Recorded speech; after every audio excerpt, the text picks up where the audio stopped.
Welcome back to Movie Hub. Today I will show you a comedy, fantasy, mystery film from 2009, titled Symbol. Spoilers alert!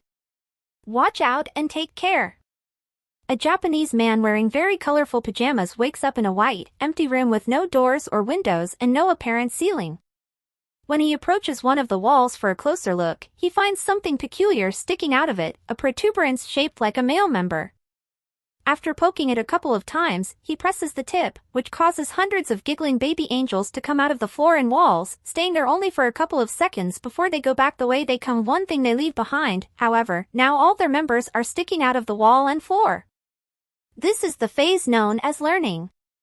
As he sniffs the finger he used to touch the weirdly shaped button, the man screams in fear, followed by crying out and begging for help from whoever may be around, to no avail. He decides to start pressing the various buttons to see what happens, and every time he does, a different random object falls into the room, from a small toothbrush to a big vase. By pressing the same button again, he is given the same object, and that's how his testing of this concept on one particular button gives him a big pile of chopsticks. His amusement is short-lived, however, when he presses the button next to the chopstick one and a small cart comes out of the wall and hits him on the legs. The next button he presses after crying out in pain transforms into a butt, which passes gas on his face. Hours later, the man has accumulated a huge variety of random objects in the room, and when he throws the ball at the wall, it presses a button that gives him sushi. This excites him since he's been getting hungry, but he realizes that he's missing soy sauce. He asks his captors for it, but as always, he gets no answer, so he repeatedly presses one of the buttons until he has a bunch of sushi in front of him but still no sauce.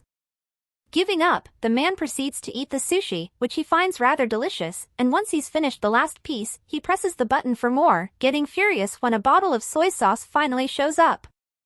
After angrily pushing the bottle out of the way, he presses a different button and gets a pair of old-school 3D glasses. When he puts them on, he manages to see a baby angel pointing at his member, and the man gets happy because he thinks he maybe found the answer. However, after pressing that particular button, all he gets is a countdown and a giant butt appearing from above to pass gas on top of him. Some hours later, he's read 5 volumes of a manga that he finds very entertaining, but when he presses a button to get the 6th, he gets the 7th instead.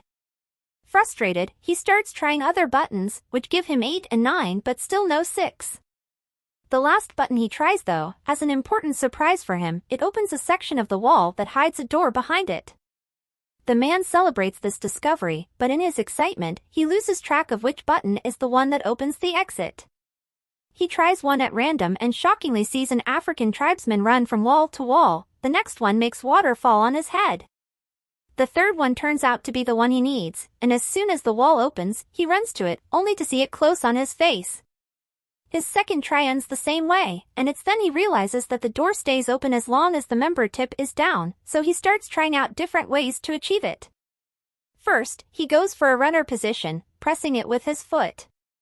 Next, he hits it with a fly swatter from as far as possible, hoping the distance will make a difference in his running time. None of these work, and neither do pulling it with a jumping rope or hitting it with the air sent by a fan.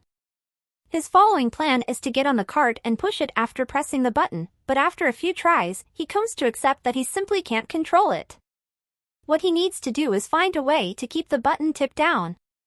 He puts the huge vase on top of it, but the button manages to stick back up again, so the man reaches the conclusion that he needs to fill the vase to make it heavier.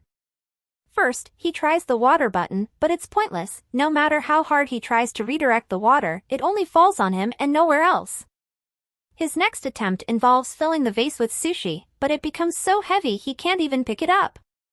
The neck of the vase is also too narrow for his hand to go through, so the man has no other choice but to use chopsticks and remove a bunch of sushi piece by piece. Moments later, once he's removed enough, he manages to barely pick up the vase, so he does exactly that and takes it closer to the buttons. When he gets there, he finds himself having to put down the vase on the floor because he has lost which button it was again, and when he tries one, the African tribesman comes out and accidentally bumps into the base, causing it to crack and break in half.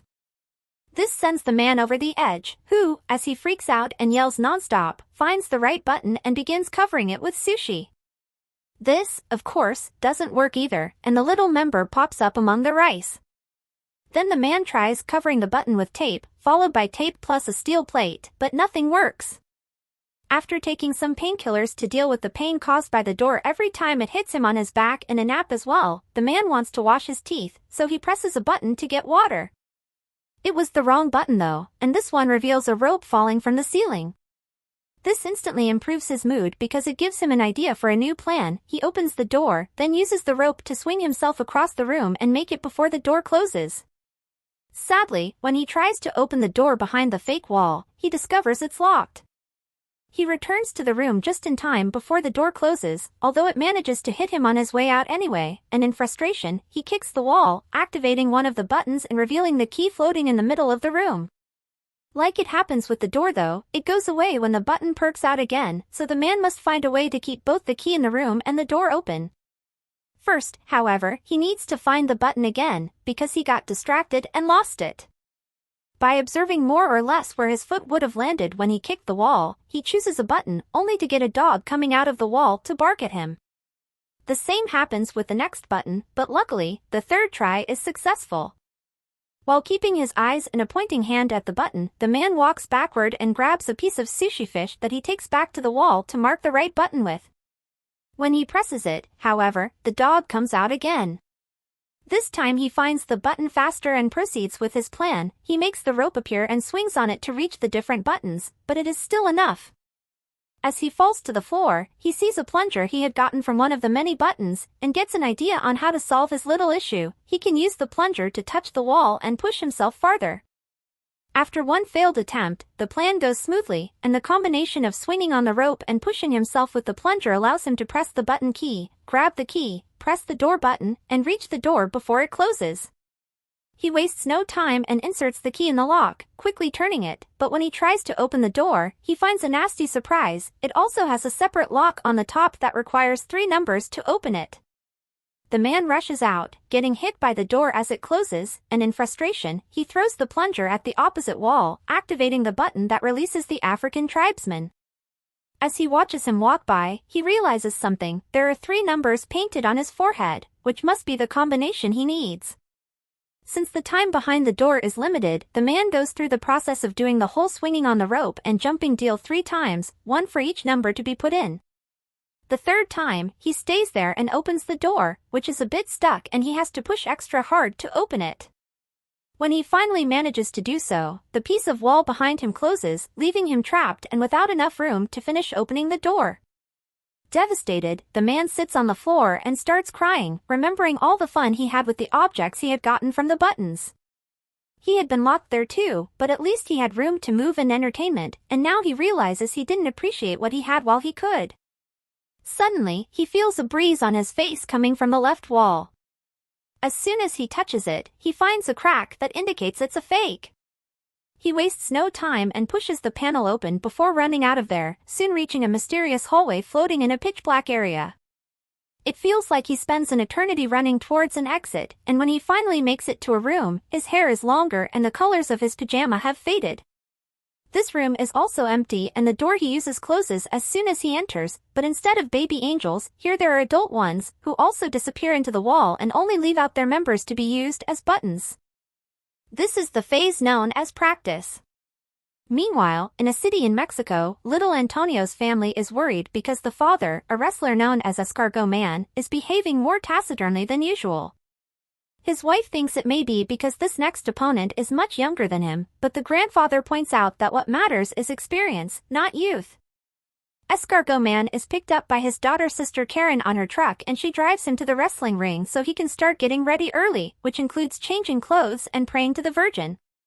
At school, Antonio is being bullied by his classmates for betting on Escargot Man, calling him a weak loser. As the time for the match to start approaches, Sister Karen takes her van again and picks up Antonio and their grandfather to take them to see Escargot Man in action. Karen doesn't stay though, and Antonio and his grandfather find some of the last seats for themselves right before the show begins. The first team that enters the ring are the Northern Tough Ones, formed by Super Demon and Tequila Joe. Then Escargot Man and his partner Silver Eagle come in under the team name Kiss Me a Lot. Silver Eagle is the first one to fight for his team with a brilliant beginning, but he's soon overpowered when the Northern Tough Ones fight him together instead of one-on-one. They keep gesturing at Escargot Man, asking him to join the fight, but he refuses to do so until Silver Eagle pulls a trick to make Super Demon and Tequila Joe hit each other, allowing him to escape. Escargot Man is quickly overpowered as well. But just when his opponent is about to hit him with a chair, the man in the mysterious room presses a member button and causes Escargot Man to magically extend his neck and knock out both opponents with a hit of his head. In the room, nothing happens, which calls the man's attention, so he keeps pressing the same button, causing Escargot Man to knock out Silver Eagle, the referee, Antonio, and even the bell. Seeing no results, the man starts trying out different buttons. One causes the singer of a metal band to breathe fire above his audience during a concert in Los Angeles. The other makes a Russian magician fail this trick when he tries to make his assistant disappear, and the third one makes a man in China bark at his own dogs. The man is about to give up when he sees some light coming from above and notices that unlike the last room, here there is no ceiling and he can see the angels flying around in the distance. He decides to try something completely new this time. Instead of pressing the member buttons, he will use them to climb the walls. It works, and every time he grabs a button with his hands or steps on them with his feet, something amazing on Earth happens, from flowers blossoming to an elephant dying. The higher he goes, the more complex the effects become. It's not only nature anymore, there is also humanity and both the little and the big things, like a toaster and landing on the moon. By the time he makes it to the top, both the man's hair and beard have grown long, and he doesn't need to hold onto the wall anymore. Now he can float as well, just like the angels, and using all his experience gained from the training at the previous rooms, he embraces his role of God and begins choosing humanity's biggest hits on purpose instead of randomly pushing buttons. By the time he's done, he's surrounded by feathers instead of walls, and he enters a glowing portal that takes him to the last room. This one has the continents on its walls and a huge member button that the man is about to press. This is the phase known as future. Please like and subscribe my channel for more such content.